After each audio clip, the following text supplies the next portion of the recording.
La versión del secuestro de los hijos del Chapo Guzmán en Puerto Vallarta, Jalisco, continúa por el mismo rumbo. Un sinnúmero de especulaciones por parte de la prensa local y nacional en un encono de mudez absoluta por parte del gobierno de Enrique Peña Nieto. Las especulaciones han alimentado la historia que lanzó de manera oficial la Fiscalía General de Jalisco, al reconocer que entre los levantados o secuestrados se encontraba Alfredo Guzmán Salazar, hijo de Joaquín el Chapo Guzmán. Los medios que difunden las versiones del gobierno de Peña Nieto se han devorado compulsivamente esta historia. Durante uno de los noticieros de Televisa salió a cuadro Carlos Loret de Mola a vomitar otro elemento más del banquete. Entre los secuestrados también se encontraba César, otro hijo del Chapo Guzmán. Con este último suben a 3 los plagiados y posteriormente liberados hijos del capo de la Tuna Badiraguato. Todos tienen una historia que contar de lo sucedido aquella fatídica madrugada, desde los ojos de los juglares de novelas hasta las historias más disparatadas que se puedan imaginar. El elemento principal en este vendaval de ficciones es la mudez del gobierno federal en explicarle al pueblo su versión, la oficial. En el mundo real nos encontramos con un Joaquín Guzmán Loera que, mediante amparo ganado a la Procuraduría General de Justicia, regresaría al penal del Altiplano, de donde se fugara tiempo atrás. Que la voluntad que mostró el gobierno de Peña Nieto por extraditar al narcotraficante a Estados Unidos al principio de la segunda captura ha menguado al grado del silencio casi absoluto de dicho tema. El Chapo Guzmán, al liderar una de las organizaciones más importantes del trasiego de droga en el mundo, es un botín de información que el gobierno de la Unión Americana quiere tener en sus vitrinas. El modelo judicial en Estados Unidos le permite a los delincuentes de alto perfil llegar a plantear arreglos con la justicia de aquel país, despojándose el capo de grandes sumas de dinero y un sinfín de información privilegiada de cómo opera su organización política, empresarial y hasta socialmente en México y otros países donde tiene arraigo el cártel de Sinaloa. De ahí la preocupación del gobierno mexicano por extraditar al capo sinaloense, pero también esta preocupación del gobierno se convierte en la mejor arma que tiene el Chapo Guzmán para presionar en México y buscar los acuerdos que le traigan el beneficio de la no extradición y de conservar cierto poder y el bienestar de los suyos. En Sinaloa sabemos que el narcotráfico es un negocio multifactorial. Lo mismo se sabe en algunas regiones del país donde se han asentado este tipo de organizaciones de manera histórica. El gobierno de Peña Nieto lo tiene más que claro al desplomarse el petróleo como primer fuente de divisas, cerrar la frontera norte a los inmigrantes mexicanos y con ello la caída de las remesas, las cuales significaban el segundo lugar en divisas. Solo el narcotráfico es la divisa que pasó por crecimiento económico del tercer al primer lugar en entrada de divisas al país. Es decir, en México la economía actual se sostiene producto del narcotráfico. Gracias por acompañarnos a su canal por internet de Primera Visión. Estamos transmitiendo desde Culiacán, Sinaloa, aquí al noroeste del país. Estamos en esta mesa de análisis que le hemos denominado en retrospectiva y vamos a continuar con un tema pues muy sensible, muy importante, tanto para Sinaloa como para el país y yo creo que también para el mundo. El suceso que se dio el lunes 15, cuando iniciaba este día en la madrugada, allá en el restaurante La Leche en Puerto Vallarta, Jalisco. Han pasado ya 15 días y se ha venido más que aclarando, pues se ha venido poniendo más oscuro todo esto que ha pasado. Han filtrado todo tipo de información, mucha de ella realmente muy vaga, pero no se ha establecido un criterio real y el gobierno federal pues creo que ha sido en gran parte gran protagonista de esto al quedarse totalmente callado y al no hacer ningún tipo de declaración, por lo menos con los elementos que ellos ya tenían, como el teléfono, como los videos, como las gentes que dicen que estuvieron ahí. Hoy vamos a continuar con esto, le vamos a dar nuestro punto de vista. Creemos que hay que basarnos en los hechos reales primero, en lo que hay, en lo que realmente hay, y después pues tratar de darle un sentido a todo esto que se ha venido suscitando. Para ello voy a presentarles como siempre a mis compañeros y amigos, Alejandro Sicairo Rivas. ¿Qué tal? Un saludo a todos, espero que estén bien. Y Martín Durán Romero. Un saludo y acompáñenos en esta mesa de análisis.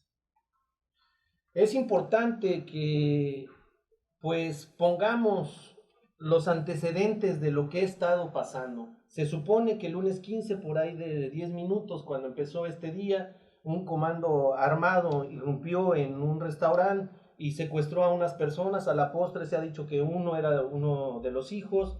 Primero se decía que Alfredo, luego se dijo que era también Iván Archivado, luego se dice que es César. Bueno, se ha dicho prácticamente que toda la familia fue secuestrada y luego liberada, en donde hubo, te digo, todo tipo de versiones, desde que fue el Mayo Zambada, que fue Caro Quintero, que fue el gobierno.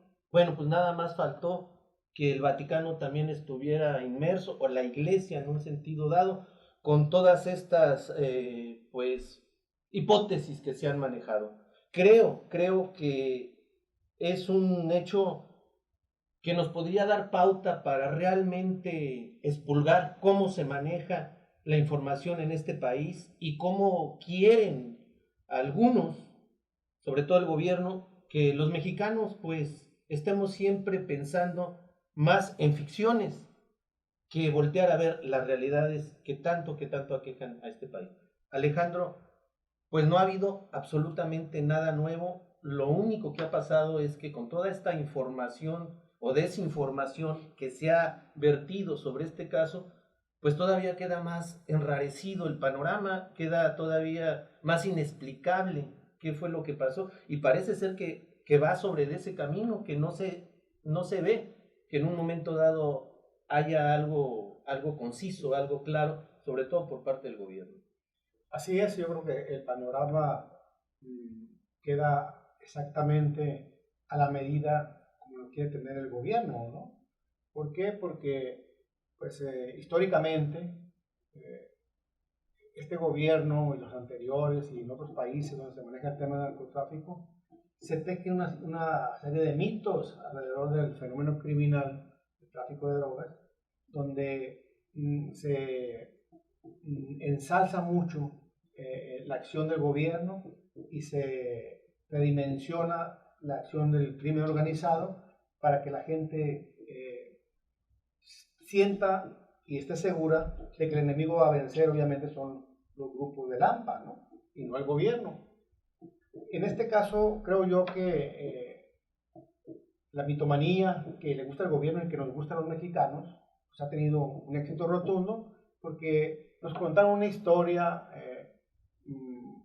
a la medida de nuestra imaginación, sacada de no sé qué cuento, porque en México la cuna de todos nos la mecen con cuentos, todos los días nos la mecen con cuentos, un día uno, otro día otro, y la gente se quedó contenta con esta versión de que fue finalmente un secuestro, que figuras semidioses del narcotráfico intervienen, los liberan y todo queda en santa paz. Y con esa historia nos quedamos porque así nos gusta estar. Nos gusta que nos den cuentos de héroes y de villanos, y en este caso creo que quien quedó como héroe, o sin hacer nada incluso porque el gobierno ha dicho que haya hecho algo en ese sentido, fue el gobierno de Enrique Peña Nieto, y lo que quedan como villanos otra vez son estos cárteles, el de Jalisco Nueva Generación y el cártel de Sinaloa, ¿no? Ellos quedan pues en ese papel de salvadores, incluso de salvadores de los hijos del Chapo, porque mira, se sientan, primero cometen secuestros, suponiendo, concediendo que sea verdad, y después se sientan a negociar, y después todos felices, cada quien va para su lado, y cada pillo con su tajada de botín, y es una historia que es poco creíble, pero que está a la altura de la capacidad de nosotros los mexicanos de entender la situación del país. Y en este aspecto, como lo dices, Alejandro, pues también se ve que estos dos grupos que son el terror que está en México pudieran casi explotar el país, ¿no? O sea, pudieran hacer guerras, pudieran salvarlo. O salvarlo. O sea, ellos son los que deciden el futuro del país. Así siento que con ese silencio de Peña Nieto, de sus instituciones, la PGR, por ejemplo, Pues eso es lo que está pasando. Martín, el hecho de que hayan dicho que había un teléfono ahí, que sacaron, filtraron una foto, no se haya vuelto a mencionar este teléfono, qué contenido tenía, las cámaras, un circuito cerrado, también editado, en una vía tan importante como es donde está situado este restaurante, tampoco hay ninguna otra cámara, ningún otro video de ahí al aeropuerto. En el aeropuerto se dice que se fueron 6 personas, que una fue para León, otra fue para otro lugar. Tampoco hay absolutamente ningún video que lo relacione. Todo esto que se supondría sería fácil de constatar, porque lo vemos en la Ciudad de México, por ejemplo, que un tipo asalta y lo van a encontrar allá otra delegación. En una parte como Vallarta, es obvio que todo esto está funcionando, tanto así como fue el video en la leche. ¿Por qué todo esto? ¿Por qué no sale nada de esto? Para mí es muy claro, mira, cuando se dan ciertas filtraciones como un filme, ¿no? En un filme se hace mucho trabajo de grabación, pero al final de cuentas nada más se extrae nada más lo que va a quedar como la historia, ¿no? Y esto yo creo que ocurrió más o menos como lo mismo, como la grabación de una película que nada más el gobierno, tanto el gobierno de Jalisco, obviamente quizá con autorización de la PGR, porque la PGR intervino en el caso, filtraron estratégicamente. Para mí queda claro eso, fue estratégicamente este tipo de filtraciones para que el espectador, la sociedad, nada más vea cierta parte que a ellos les convenía. Desde luego que habrá ese tipo de cosas de otras cámaras, quizá cuando se iban estos vehículos, quizá en la misma restaurante La Leche, todo el video de circuito cerrado, quizá haya más información en este celular, que si se supone que la fiscalía dijo que era del hijo del Chapo y de Alfredo, obviamente tiene mucha información encriptada, y algo debe tener que le diga al gobierno qué situación fueron a hacer a Puerto Vallarta, si es que, como dice Alejandro, aceptando que realmente fueron para allá y fueron secuestrados, ¿no? El problema es que es todo mucho de lo que vimos, leímos y de lo que se comentó fue parte de un guión. Mire, todos los articulistas del Universal, ¿por qué se volcaron a hablar del caso? O sea, y cuando salió Caro Quintero, nadie habló. El caso quedó desactivado. Caro Quintero logró lo que él quería. En la entrevista que le hacen hace poco. Que le hace a Anabel Hernández a Caro Quintero. Porque salió y nadie hizo comentarios. Pero secuestran a los hijos del Chapo y toda una marabunta de articulistas que normalmente habla de política se pone a hablar del tema, ¿no? Entonces, algo nos debe de decir también que muchas plumas oficiales se metieron a hablar del caso y cada quien tenía su propia versión, ¿no? Que Riva Palacio esta versión, que Carlos Rodríguez de Mora esta versión, y todo el mundo traía una versión, ¿no? Hasta aquí en Sinaloa leímos muchas versiones, varias versiones, no muchas quizá, de lo que ocurrió y de las tras bambalinas y eso, pero en realidad la verdad nunca la vamos a saber, ¿no? La verdad es que hay un líder de cártel, cabeza de cártel, que está preso ahorita en Juárez, que ganó un amparo para ser devuelto al altiplano y que hay negociaciones a más alto nivel entre su extradición o entre que se queda aquí en México. Entonces, no hay que perder de vista mucho de esto, que todo esto que vimos fue como una especie de escena a lo que hay más acá arriba que se discute, que son los intereses del narcotráfico, ¿no? Yo siempre he hablado, esto es un negocio, la guerra, cuando hay guerra, también es por negocio, entonces hay que ver, no hay que alarmarnos tanto de que si se va a reeditar de nuevo la violencia del 2008, yo creo que ahorita ya no... Y fueron otras circunstancias totalmente ¿no? diferentes. Fueron otras circunstancias porque estábamos hablando de un Arturo Beltrán Leiva que realmente estaba... No, y de cosas totalmente reales, ¿no? O sea, ahí tú agarras, digamos que el expediente, lo analizas, pero lo ves la historia, ¿no? Toda esta trayectoria de los Beltrán Leiva con el Chapo Guzmán, con lo que es el cártel de Sinaloa, todos los elementos que se dieron para que sucedieran estas guerras entre familiares, entre cárteles. Pero es cierto lo que dice Martín en el sentido de que el Chapo Guzmán lo mandan a Juárez, lo sacan del penal de alta seguridad del Altiplano, lo mandan a Juárez, está cerca de Estados Unidos, ahí hay un mensaje o hay entre líneas un mensaje, se sabe que en Estados Unidos lo que hace el gobierno de Estados Unidos es agarrar a este tipo de narcotraficantes, de capos empresariales, que son empresas multinacionales, empresas que están en lo ilícito, pero al fin y al cabo que tienen una derrama económica impresionante. Sí, imagínate cuántos contactos no tiene el cártel con todos los que proveen la droga desde Sudamérica, Colombia, Perú, todos los países productores. Y todos la bola de políticos que están enredados en el tráfico de drogas. No nada más de aquí de México, sino desde allá de Colombia, de Perú, y de también Venezuela. El paso de la droga que es Centroamérica, ¿no? Honduras, Guatemala, Costa Rica. Es hecho cómo se negocian las plazas entre los mismos cárteles y cómo el gobierno de alguna manera tiene esa anuencia, porque es dinero y dinero nadie lo va a despreciar. Yo creo que el gobierno y el Chapo Guzmán están moviendo piezas estratégicas en el ajedrez de la política y del narcotráfico, de la narcopolítica. ¿Por qué? Porque todo desencadena cuando se lo llevan a Ciudad Juárez y le dicen ya te vamos a extraditar, ya estás en la frontera, estás a un paso de Estados Unidos.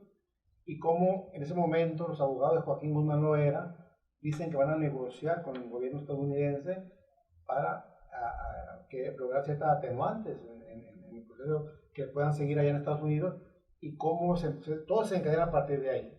Finalmente, yo lo que veo, que ese grupo que entró en Vallarta al restaurante La Leche tiene más características de ser un grupo táctico de la Marina o del Ejército que de ser parte de una célula criminal encarnizada y de gran saña. Ellos hubieran llegado barriendo a todo el que estuviera allá afuera, barriéndolos, asesinándolos para entrar violentamente y tomar a los rehenes. Como históricamente se ha dado, se ha hecho. Porque llegan con esa tranquilidad y entran con esa tranquilidad. Señores, cero muertos, ni siquiera un herido, ni siquiera un cortado. Y no porque a nosotros nos guste la violencia o queramos que entren a matar gente. Un balazo preventivo. Históricamente. Estoy refiriendo al modus operandi. Exactamente. Estos dos grupos, ¿no? El cártel de Sinaloa y el cártel de Jalisco Nueva Generación. Entonces, ¿por qué llegan como buenas damas? Llegan tranquilamente, pidiendo permiso, se meten. ¿Dónde está la confrontación? Los guardaespaldas o pistoleros que puedan traer el hijo del Chapo se juegan la vida defendiéndolo. Como fue en Mochis cuando llegaron a agarrar por el Chapo. Se la juegan, no lo entregan tan fácilmente. ¿Cuántos? Mínimamente un disparo. Oye, y se la juegan a tal grado de que el capo salió de donde estaba sitiado y por un destino, digamos, de los policías federales que van y lo agarran, pero no sabían ni que era el Chapo Guzmán.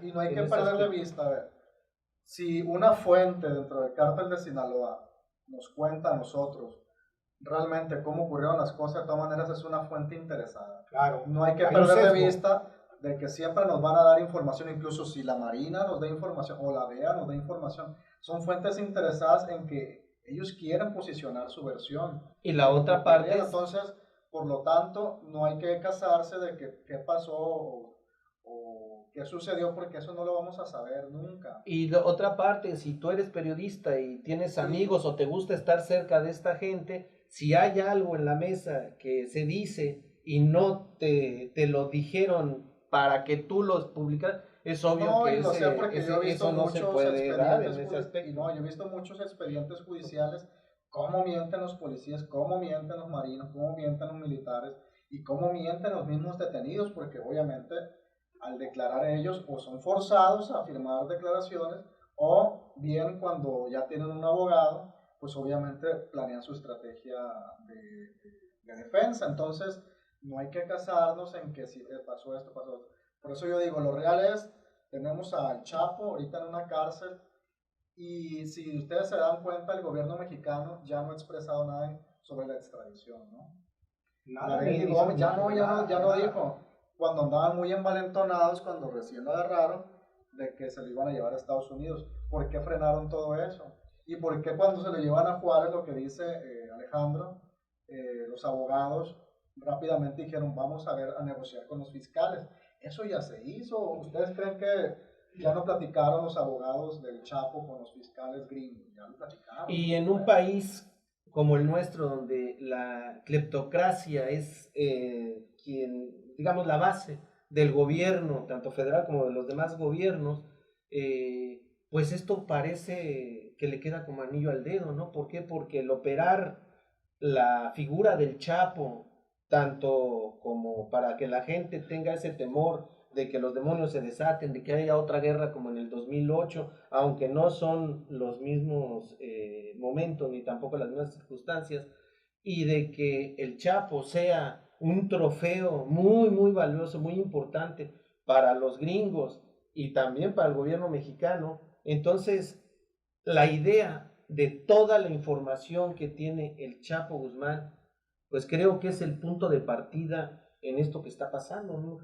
Este gobierno, concretamente el de Enrique Peña Nieto, va a pasar a la historia como un gobierno mitómano, le llamaría mitocracia, ¿no? Porque detrás de cada cosa que dice hay una gran mentira. Todo el tiempo ha habido una gran mentira. Combate la corrupción, lo encuentran con las Casa Blanca. Reforma educativa, lo encuentran con el plagio de la tesis. Combate al crimen organizado, está la fuga inexplicable todavía de Chapo Guzmán. Detrás de cada acción espectacular que este gobierno emprende hay una gran mentira. Y yo insisto, porque así me late como periodista, de que detrás de ese secuestro de los hijos del Chapo hay un enorme montaje del gobierno para, de alguna manera, presionar al capo, al Chapo, presionarlo para que no dañe a figuras relevantes de este sexenio en cualquier declaración o proceso judicial que le siguiera un gobierno extranjero. Eso es lo que yo creo que hay. Y en un montaje, oye, pues si yo tengo a tus hijos, 2 hijos tuyos, y a mí me tienes preso, me orillas forzosamente a una negociación y sepan ustedes qué fue lo que se pactó ahí. Nunca lo vamos a saber porque exactamente a nosotros nos llegan las versiones interesadas, nos llegan esas historias torcidas ya y nos vamos con ellas, ¿no? Porque exactamente, ¿no? Quien te cuenta una historia y quien quiere ser tu fuente informativa, todo el tiempo va a llevar un interés muy particular o muy grupal. Y en este aspecto de qué fue lo que realmente pasó, pues yo creo que cualquier cosa que se imaginen, cualquier cosa que puedan decir, cualquier situación que se les venga a la mente, sobre todo estas plumas que son más, pues más fáciles en todas estas crónicas que novelescas y todo esto, pues creo que es lo que más está afirmando que en México dar un tipo de información que no sea la real, pues es lo que le da, alimenta a la prensa y lo que hace que un pueblo siga metido en toda esa miseria de conocimiento real de qué está pasando en nuestro país. Martín, ¿cuál sería tu comentario final acerca de esto? Mi comentario final es que yo veo diplomáticamente los gobiernos no se pueden atacar, ¿no? Y no pueden, por ejemplo, el Departamento de Estado de los gringos estar, digamos, picando y confrontándose con la diplomacia mexicana, ¿no? Creo que los gobiernos son cuidadosos en ese tipo de cosas, entonces prefieren tejer más fino. Y el gobierno mexicano también, obviamente, no se deja, entonces yo creo que por encima de eso, los dos gobiernos quieren al Chapo, ¿no? Yo creo que a los hijos no, porque sus hijos son muy visibles y ya lo hubieran detenido. No, los hijos no tienen esa capacidad que tuvo el Chapo para hacer todo, construir todo este grupo criminal. Entonces, creo que es lo que decía yo, arriba están ellos, ¿no?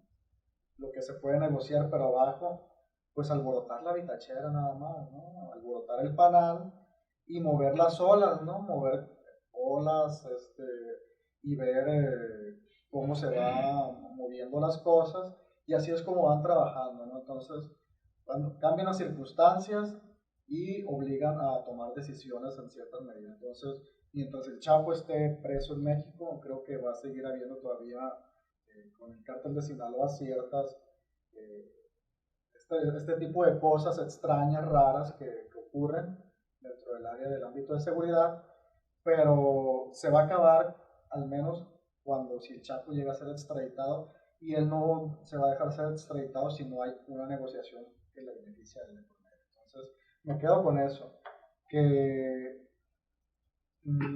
hay negociaciones arriba y que no se puede hacer nada más así a la ligera, entonces tienen que mover las aguas acá. Y hay dos ingredientes importantes, ¿no? Uno es todo este descrédito que hablas de la persona y la personalidad del presidente, y la otra que pues estamos entrando casi al principio de lo que es la sucesión presidencial a nivel república, que estos dos ingredientes creo que son importantísimos para poder entender todo lo que está pasando en relación no nada más a seguridad pública en el país, sino también a todo lo que es economía y otras vertientes tan importantes. ¿Cuál sería tu comentario final, Alejandro? Bueno, mi comentario tendría que ver con que los vacíos que tú dejes, todo el tiempo vendrá alguien a llenarlos, ¿no? El gobierno de la República tiene la información precisa de qué fue lo que pasó, porque si no, pues estaremos hablando de un gobierno inepto en sus aparatos de inteligencia. Tiene toda la información de qué fue lo que pasó, y más si ellos fueron protagonistas de este show mediático. Entonces, ellos no dan información para que otros especulen. Los cárteles no salen a desmentir si fueron o no fueron ellos los que liberaron a los hijos del Chapo para que otros especulen. Entonces, ahí se va dejando un camino fértil a la inventiva, a la especulación, y se están aprovechando de esto muchos actores y factores.